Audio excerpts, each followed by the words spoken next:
గర్భిణీలు ఈ కాలంలో ఏం తినాలి? అన్ని కాలాలతో పోలిస్తే శీతాకాలంలో అందరికీ రోగనిరోధక శక్తి తక్కువగా ఉంటుంది. అందుకే తరచూ అనారోగ్యానికి గురవుతారు శీతాకాలంలో. అలాగే గర్భిణీలు విషయానికి వస్తే ఈ సమయంలో వారు మరింత సున్నితంగా ఉంటారు.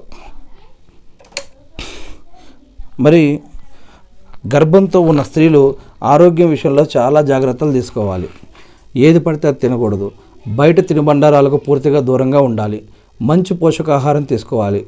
పాలు, పండ్లు, తృణధాన్యాలతో కూడిన సమతుల ఆహారం వారి ఆరోగ్యంలో కీలక పాత్ర పోషిస్తుంది. గర్భిణీలు పోషకాహార లోపంలో ఎదుర్కొంటే పుట్టబోయే బిడ్డలు తక్కువ బరువుతో జన్మించడానికి ఆస్కారం ఉంటుంది.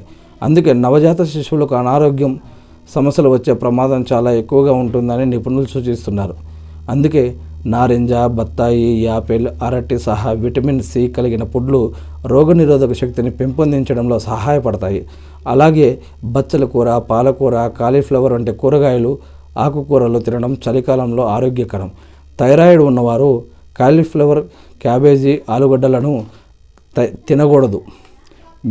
మీ యొక్క ఆహారంలో సరైన మోతాదులో అయోడిన్ లేకపోవడం వలన అది మీ శిశువు మానసిక ఎదుగుదలను ప్రభావితం చేస్తుంది.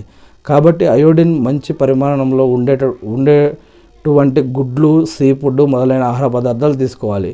ఇంకా ముఖ్యంగా మీరు డాక్టర్ యొక్క సలహా తీసుకోవడం ఇంకా మంచిది.